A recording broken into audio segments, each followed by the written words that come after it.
Hey players, today I want to share a special guest with you guys. I'm talking to Dr. Jordan B. Peterson. Dr. Jordan Peterson is a clinical psychologist and professor of psychology at the University of Toronto, and his main areas of study are the psychology of religious and ideological beliefs and the assessment and improvement of personality and performance. And since we talk a lot here about being our best selves and building good communication skills with others, I figured he's the perfect person to speak to on this topic. I think he could shed a lot of important light and information that could be very helpful for you guys. This is the Just Beats. You're watching the Just Beat.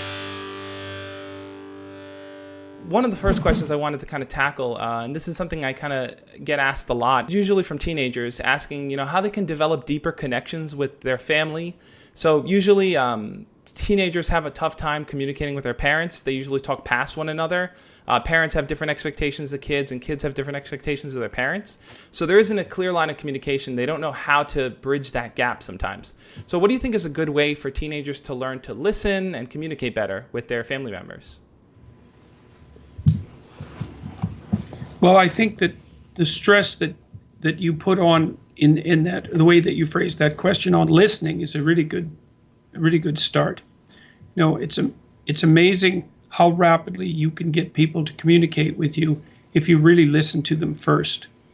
So, for example, one thing that you might recommend to a teenager who's having a problem with his or her parent would be to sit down with them if that's possible. I mean, sometimes the communication lines are so fractured that that's not even possible. But if it is, at least if you can get that far, to sit down and say, look, what exactly is it that you would want me to do? Like if I could act the way that you want, how would that look? Now, just because you ask someone that doesn't mean that you have to agree with everything they say. But what you'll find, generally speaking, is if you ask a person a question like that, first of all, they won't really believe that you're going to listen. Mm-hmm. And second, when they do start talking, they're going to be kind of irritable and pokey, and they'll poke at you, and they'll be difficult to get along with because they're so shocked that this opportunity might come along, and that they're sort of cynical about it and doubtful. But if you just ride through that and listen, what will happen is that as they talk, they'll get more and more reasonable, and that you may find out that by the time they're done venting their frustration, that there's actually a relative minimum number of things that need to be done. And so I would say never underestimate the utility of listening. And I'll give your viewers a tip. This is really, really helpful. It's one of the few psychological techniques that I know of that actually works as a technique, because usually psychological things are so complex that just a technique won't work. Mm-hmm. But the technique is, okay, so someone tells you something and it's difficult and complicated, and maybe you don't want to hear it. And so your first response is to dismiss it, or to develop a caricature or a satire of it in your own mind, so that you don't have to pay serious attention to it. And so you have to train yourself to fight against that tendency. And there's this psychologist named Carl Rogers who came up with a real good technique to help you do that. And so the technique is quite simple. You ask the person what it is that they want to say, and you listen. And then you tell them back what they told you. You have to use your own words. Mm-hmm. But the rule has to be, you have to tell them back what they told you in a way that they agree with. They agree that you got what they said correct. It doesn't mean you have to agree with them. It doesn't mean anything like that. What it does mean is that you've indicated to them that you actually heard and understood what they had to say. And that works tremendously well as a conflict mitigation strategy, period. Because a lot of times, as you pointed out when you asked the question, people talk past each other. Well, if I have to sum up what you've said and then tell you it, and you have to agree that I've got it right, well, that's going to stop us from talking past each other. Mm-hmm. So the other thing that teenagers can do with their parents is to sit down and and try to make the complaints more concrete. It's like, okay, so like your parent has a bunch of complaints about exactly what it is that you're doing and how you should be doing it differently. What you want to do is get them to specify things very precisely. I wish you would come home earlier. Okay, exactly what time do you want me to come home? Is it the same Monday through Friday? Is it like Monday through Thursday? Is it different on Friday? Is it different on Friday and Saturday? Like, what precisely is the rule, and what's the penalty if I don't meet the rule, and what's the reward if I do manage the rule? And is there some negotiation room? So like maybe the parent says, well, you should be home by 10:30 on school nights. It's like, well, I would like to be home by 11:30. It's like, all right, is there room for negotiation there? Is there something that you can offer your parent as an enticement to get them to negotiate with regards to what you want? Is there a responsibility that you would take on that would enable them to offer you what you want? And so the teenager should figure out what their parent wants first, is listen, because at least then you know it's not going to come out in explosive rage and misunderstanding. At least you're going to know. And then start to think about, okay, how could you deliver what it is that your parent wants, and what do you want in return? That's the beginning of a good negotiation. And like, it's not easy to negotiate with people. It's a hell of a skill. It's something that people don't practice developing. But man, if you can get good at it, it'll serve you so well in your life. You have to negotiate with your wife or your husband. You have to negotiate with your employer. You have to negotiate with your employees. You have to negotiate with your friends, eventually with your children. So if you can learn to negotiate, you've got a skill that will just take you everywhere. And so you start by listening. What does the other person want? And just listen to them. You don't have to agree, but at least you bloody well know what they think then, and thank God for that.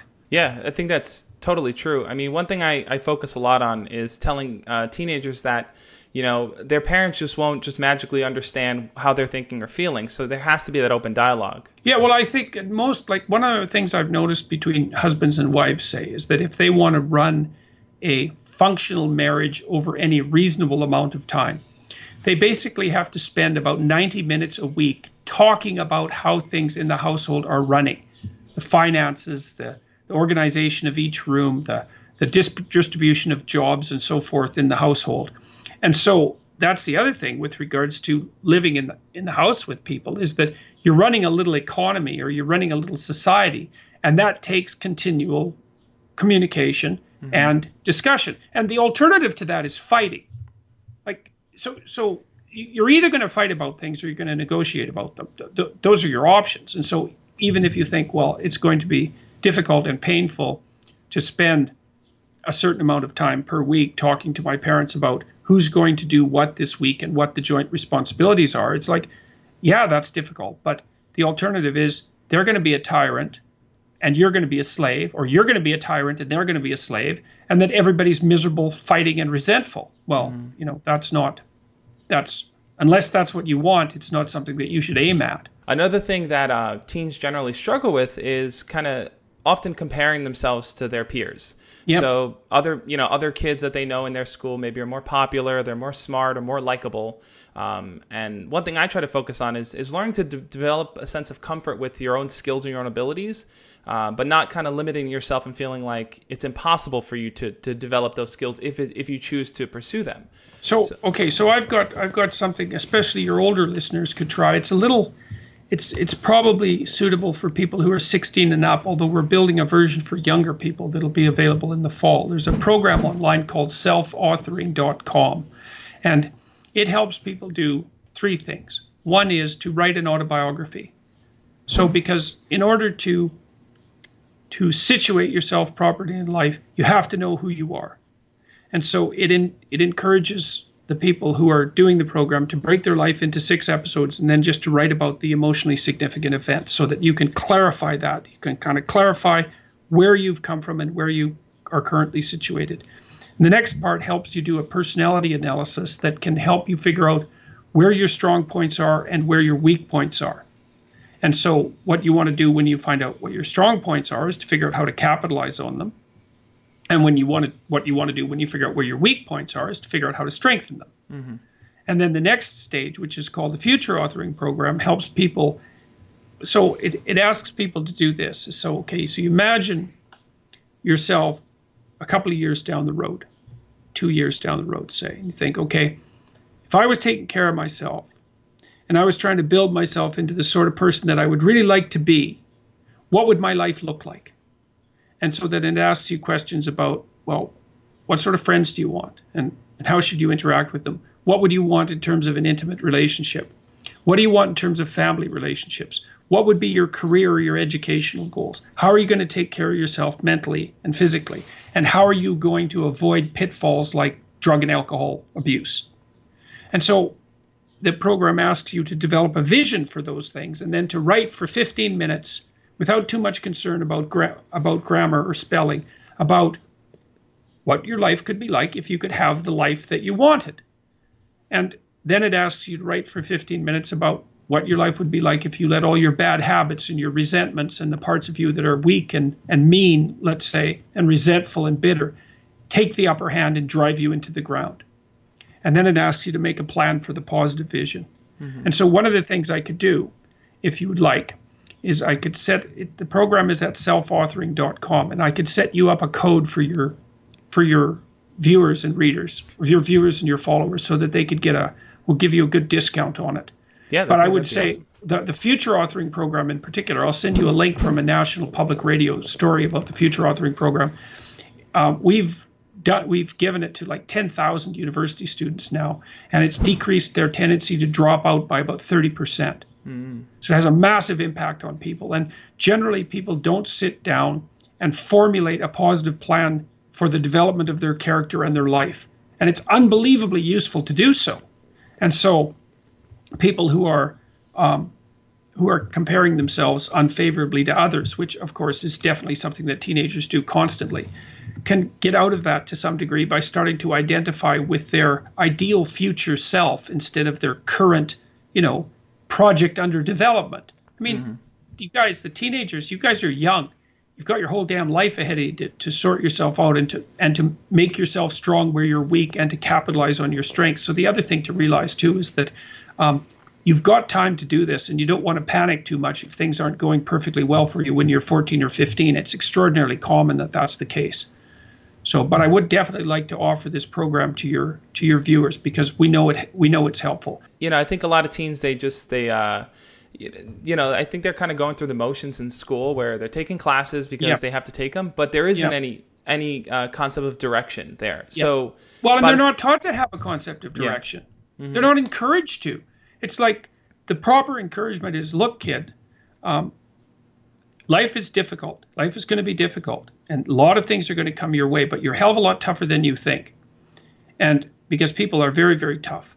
And if you can start disciplining yourself and putting yourself together in relationship to the vision of who you might want to be, and a personal vision, right? This isn't be who other people think you should be, although that's not a bad initial guide. This is, if you could have what you needed in order to make your life what you would want it to be, what would that be? That's the beginning of a vision. And that's the sort of thing that gives you courage and charisma and strength and the ability to overcome obstacles and eventually self-confidence and the capacity to be the sort of person that you want to be, and also to be the sort of person that's useful and welcome to other people. And that's a hell of a good goal. And I think there's some key elements that go along with that, because the other thing that I would really strongly recommend to your viewers as an experiment is try to go for a month, without saying anything that you know to be a lie. Just experiment with that, because that's also something that's unbelievably powerful. You won't believe how much that'll change your life. So the rule is, watch what you're saying and pay close attention to it. And if you say anything that makes you feel weak, or makes you feel that you've strayed off the proper path so that you start to feel weak and disjointed inside, then reformulate your language until you find a place that makes you feel like you're speaking from a position of strength, and then use those words. And part of that is, don't say things that you know not to be true, because you make yourself weak doing that, and weak people get hurt badly, and then they get bitter, and then they get resentful, and then they get mean, and then they get hostile, and then things around them aren't good at all. So that's another thing I would recommend as an experiment. You just can't believe how much that can straighten out your life. You talked about the idea of feeling bitter, feeling kind of angry. Yep. One of the things that I get a lot of questions for on my channel is dating advice and talking to your crush and opening up and communicating with other people. And so teens kind of like to they want to know how they can develop a relationship with someone without ever approaching them or talking to them. So they're always asking me, do I just kind of dive into the situation and talk to the person, and it might blow up in my face because I don't know what to say? Or is there a more tactical approach to it? Should I have the right perfect thing to say? Should I, do I have to do something? Do I have to be popular? Do I have to be someone else maybe to get them to open up to me? So what is the right way to kind of approach someone and develop that direct personal relationship with them?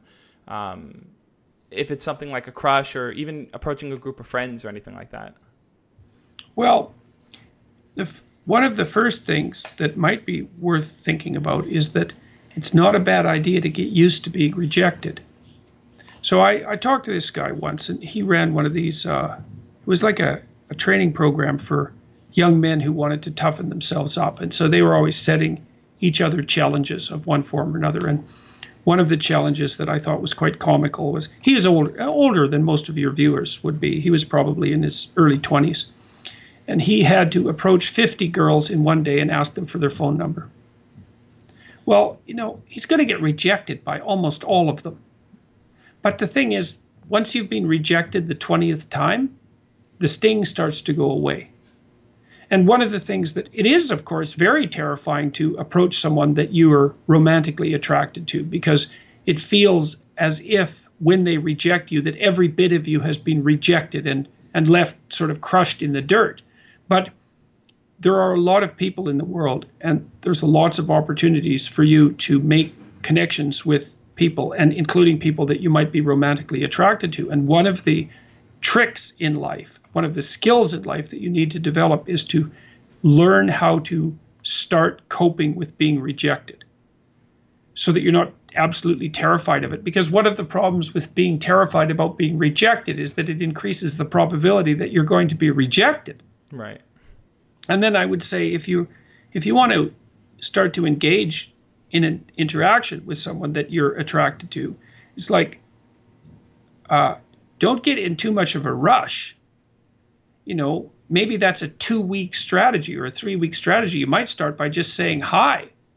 And then you say hi for a couple of days, so at least the person bloody well knows who you are. And then you might say, well, hey, how are you today? Or, hey, what are you doing today? Or, hey, what are you doing next in class? Don't ask them for anything. Or maybe there's something you can offer to do for them. Now that's a bit, or you can also sometimes ask someone for a tiny favor. That's useful. You don't do this in a manipulative way. But if you can ask someone for a tiny favor, like, hey, do you have a pencil I could borrow? Do you have a piece of paper that I could use? You start to open up the dialogue for trade. And so, people are often advised in circumstances like the one that you're describing to be themselves, which is a really it's a cliched and rather hollow piece of advice. But basically what it means is, if you interpret it in a bit more sophisticated a manner, is like, slow down, pay attention to the person, listen to them, say something nice, and then bide your time a little bit. And because it's sort of like taming. Imagine you're trying to tame a wild raccoon that's in the backyard. I mean, the first thing you have to do is demonstrate to the animal that you're not out of your mind, that you're not dangerous, that you're not crazy and erratic. And you do that with people that you're trying to entice into a relationship. You start with just basic small talk and small advances until you develop a bit of a relationship. And you don't want to jump into the romantic element of it too quickly too, because that can foul it up extraordinarily badly. So don't get in a hurry. The other thing you can do that's really useful when you're trying to get to know someone is ask them questions. Like, don't pester them to death with questions, but ask them questions. Like, because people like to talk about themselves, and they need to talk about themselves. And if you're someone who can actually listen, that'll make you popular so fast you can't believe it. So that's another thing for people. And we talked about how you can listen and how you can repeat back to people what they said so that they know that you've got it. Yeah. Because listening is just staggeringly useful if you want to widen your social network and also learn, because people will tell you things you don't know if you listen to them, which is also extremely useful. a lot of, I guess, anticipation or expectation rather of having a girlfriend, doing well in school, always kind of performing your best. So, all these different factors kind of build a lot of stress on teens. Yep. And it causes them to just feel like either they're going to capsize under the pressure or, maybe they aren't good enough to, take care of it all. So what would you say are some common things that teens can do, just like practical day-to-day stuff to manage that day-to-day stress that they experience? Well, one of the things that I think can be really useful, and this is also a skill that will serve you well for the rest of your life, is to start using a schedule, like a Gmail calendar, and schedule in studying time, for example. Now, so I've got some thoughts about using a schedule. People often don't like schedules because it's like developing your own tyrant. It's, okay, well, here's a whole bunch of things I have to do tomorrow. That's my schedule, and I better stick with it, or I'm a bad person, I'm a failure. And that's not the right way to go about it, the scheduling. What you want to do with the schedule is design the day that you would like to have. Now, some of that's going to involve responsibilities that you have to live up to, or your life will get worse. Right? So, but I would say, if you're trying to start learning how to manage your school stress, is like, schedule in 10 minutes of homework. Maybe before you go to school in the morning, if you can get up. You probably can't because teenagers have a hard time getting up in the morning. But start with 10 minutes. See if you can train yourself to sit down for 10 minutes after dinner, some regular time, and do 10 minutes of homework. And that's it. Put that in there as a goal. And then maybe if you've done your 10 minutes of homework, you can schedule in, 15 minutes of playing a video game if you want, some sort of reward. But start figuring out how to organize your day so that you get to do the things that you want to do, and you do some of the things that you have to do in a manner that you think you could actually do, in a manner that would be sustainable across time. And that, like, the part of your brain that makes you anxious is really unhappy if you don't have a plan. And so one of the fastest ways to start to deal with too much negative emotion, too much stress-related negative emotion, is to make a plan and to make it concrete. And so I would say, and a schedule is an unbelievably useful way of doing that. And you think, in your mind, why am I filling out this calendar for the week? Well, so I know what I'm doing so that I'm not anxious, so that I'm doing things I want to do so I have something to look forward to, and so that I'm doing things that I have to do so that my life doesn't go spiral downhill and make me more miserable and resentful and bitter.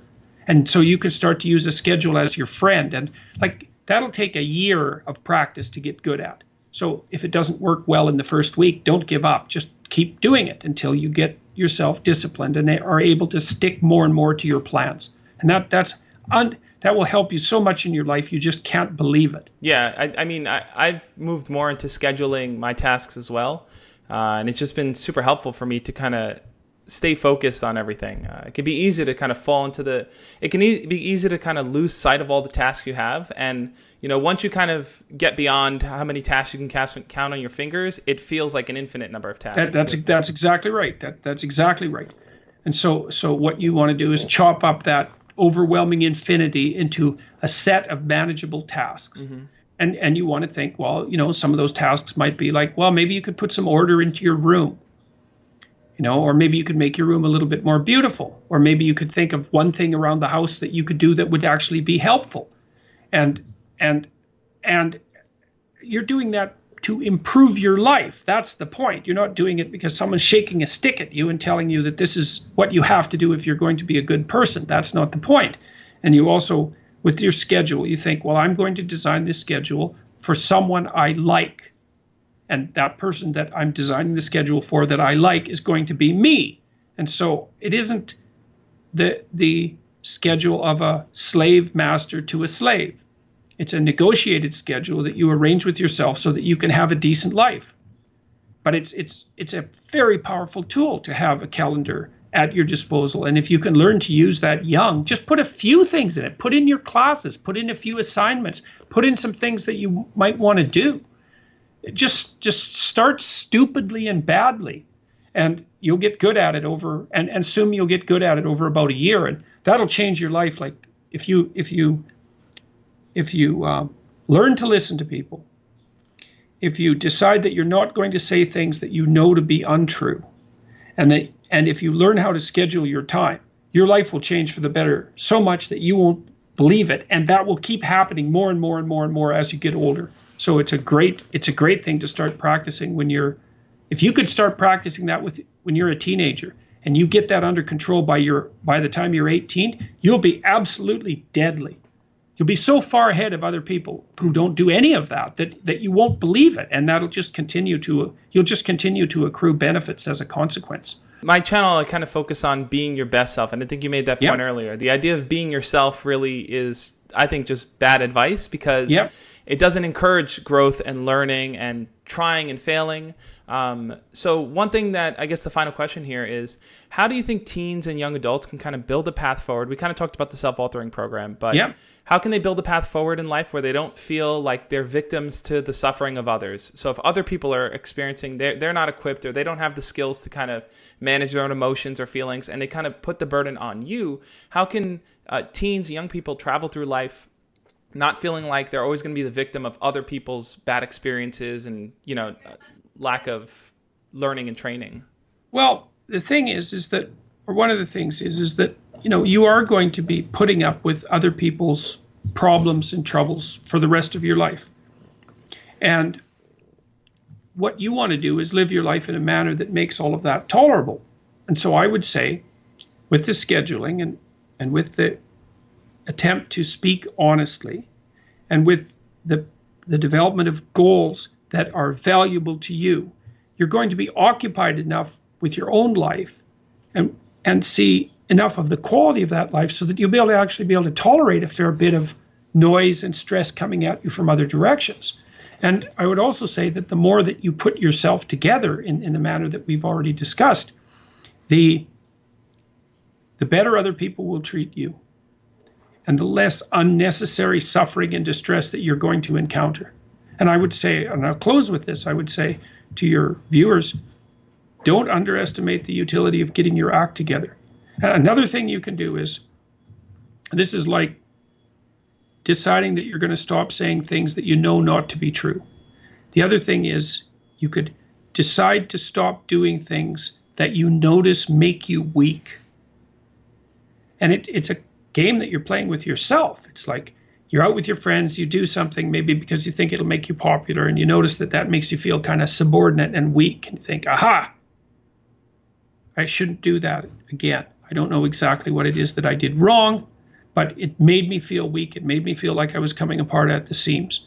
It's not the thing I should repeat. So you try to do things that make you stronger. You try to say things that make your speech more true and accurate. You try to aim at things that you think are worth attaining, and you get yourself disciplined and in order. And that will do, there's nothing else you can do in your life that will be of more benefit to you and to other people simultaneously. And if you could start that when you're a kid, man, I tell you, you'll be so far ahead. You'll be so far ahead by the time you're 18 or 19 that it'll be like you're in a different universe. So that's what I would recommend to your listeners and to your viewers.